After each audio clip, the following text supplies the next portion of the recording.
Hello students, how are you all? So let's start with today's biology class of class 9. So we have started with lesson 5, the fundamental unit of life, and in this we have started with components of cell. So we have started with cell organelles. Next cell organelle is lysosomes.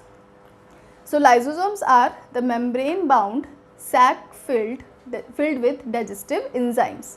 So these are small sac-like structures which are present mainly in animal cells. It is absent in plant cell, and these sac-like structures are actually synthesized by Golgi apparatus as well as RER.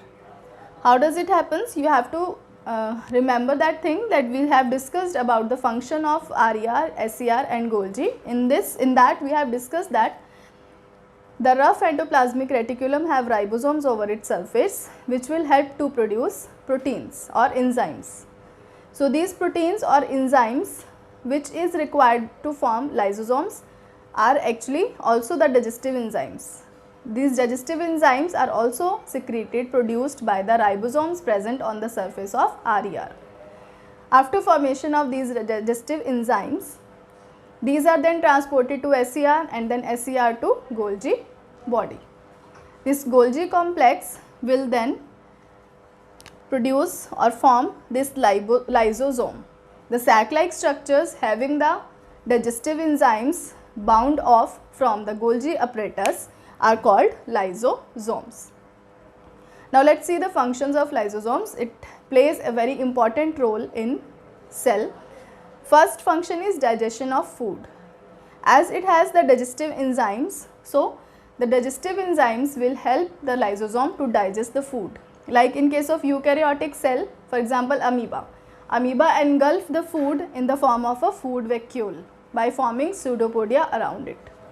This food vacuole, after entering into the cell, fuse with the lysosome, and due to the fusion, the digestive enzymes present in the lysosomes will digest the food by breaking them into small particles. The digested food will be used up by the cell and the waste food will be released out from the material will be released out from the cell. So in eukaryotic cells like amoeba, the digestion of food will be done by lysosomes. Next function is cleanup of the cell. How does it help in cleaning up of the cell? For example, if any worn out cell organelle is there in the cell which is not working properly, that has to be removed from the cell. So that will also be done by lysosome. The lysosome will be spreaded around that cell organelle having the digestive enzyme which will digest or you can say destroy the cell organelle which is not working properly. As well as if any foreign particle enters into the cell which is not of any use of the cell will also be digested by the lysosome. So it will help in the cleanup of the cell. Next is the most important point, that is the suicidal bags of the cell. So lysosomes are also called as the suicidal bags of the cell because if the cell is not working properly due to any reason, due to aging or due to some unfavorable conditions, the cell is not working properly, so that cell has to die. And how does it happen? It is done by lysosomes. The lysosomes containing digestive enzymes, they will burst, and due to their bursting, the digestive enzymes will be released out into the whole cell, and the cell will be all the components of the cell will be died and the cell will be completely dead. So why we are calling it as suicidal bags? Because in the case when the cell is not working properly or in an aged cell, the suicide of the cell is being done by itself because of the release of the digestive enzymes from the lysosomes which will cause the death of the cell. That is why they are called suicidal bags of the cell. And this is very important, very much important question. This generally comes in the exams also, that which cell organelle is called the suicidal bag of the cell and why it is called so. So you must be clear that why it is called the suicidal bag, because it will cause the suicide of the cell by releasing the digestive enzymes into the cell. So this is all about of the lysosomes. Next we will take up with the next cell organelle. So next cell organelle is mitochondria. So mitochondria is a double membranous cell organelle, means it is covered with two layers or two membranes, outer membrane and inner membrane. The speciality is that outer membrane is normally a continuous membrane, but inner membrane has some infoldings in it. Why is that so? We will discuss later. So it is present in both plant and animal cell, and it plays very much important role in cell. It is called powerhouse of the cell. Why it is called powerhouse of the cell? Because all the energy which is required by the cell is produced through mitochondria. How it happens? Because whatever food that we eat after digestion is being converted into glucose. That glucose after oxidation will release energy. That process is called respiration, and that energy will be released in the form of ATP, which is an energy releasing molecule. Full form of ATP is adenosine triphosphate. Adenosine triphosphate. So it is an energy carrying molecule which stores energy. Whatever energy is secreted by mitochondria in the cell is stored by ATP. Now let us see why the inner membrane of mitochondria has so many infoldings. So you can see here, this is the outer membrane and this is the inner membrane which is folded.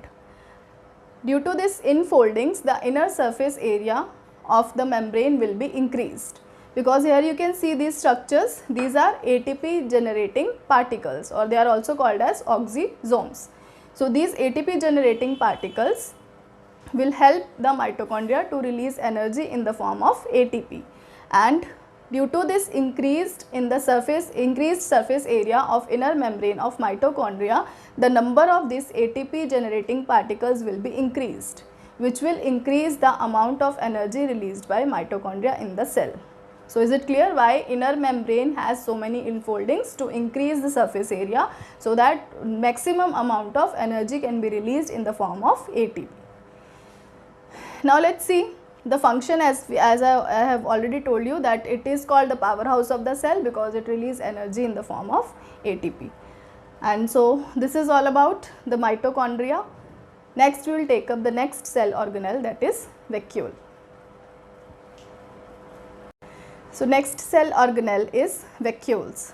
So vacuoles are the storage sac for solid or liquid contents, means whatever the solid or liquid content is present in the cell is stored in the vacuole. So that is why they are called storage sacs. They are present in both plant and animal cell, and they are also membrane bound like normal cell organelle. So in plant cell there is a big or large vacuole and single large vacuole, whereas in animal cell there are many small vacuoles present. Do you remember the structure of plant and animal cell? In plant cell we have drawn a big vacuole due to which the nucleus has been shifted to one end of the cell, whereas in animal cells there are many vacuoles but they are smaller in size as compared to plant cell. Even in some plant cells the vacuole occupy 50 to 90% of the total cell volume. They are so big that they occupy 50 to 90% of the total cell volume. Now let us see the functions of vacuoles. First location, they are present in the cytoplasm of the cell. So functions is first, it provides rigidity and turgidity to the cell. This function is basically for plant cell, because you know that in plant cell there is a big sized single vacuole which occupies 50 to 90% of the cell volume. It means that if the vacuole is there in the plant cell, that will make that cell stretched, and that stretched cell is called a turgid cell. Turgidity means the stretchness. The plant cells, the leaves, every part of the cell, every part of the plant is stretched or turgid because of the presence of a big vacuole in them. And rigidity also, because the plants, they are quite rigid because they can survive in external environment for a long because of this rigidity, and this rigidity will be provided by the cell vacuole. Next is the storage. Many important minerals which are present in the cell are stored in the vacuole, which can include like amino acids, sugars, organic acids or proteins. It acts as a food vacuole. For example, in case of amoeba, you know that amoeba engulf food by endocytosis by making pseudopodia around the food. So, when the pseudopodia will be fused from both the sides, the food vacuole will be formed. Like for example, this is the amoeba, and when the food particle comes near the amoeba, the pseudopodias will be formed around the amoeba. And when this pseudopodia will be fused, then this vacuole will be formed, which is called as food vacuole. So, in case of amoeba, it acts as a food vacuole, which will further undergo digestion. Next is expelling in the excess waste and water. Like in some unicellular organism, the excess waste or water can be expelled out from the cell through the vacuoles, because the vacuoles, what they will do, when like this is a cell and the vacuoles will fuse with the plasma membrane of the cell and release out the waste content outside the cell. So, this will be helping the cell to remove out the excess water and waste from the cell.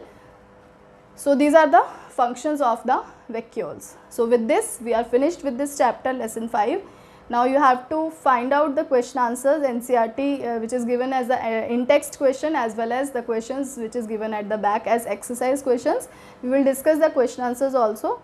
Then I will share the file with you, PDF file, so that you can be more clear with the answers. Thank you.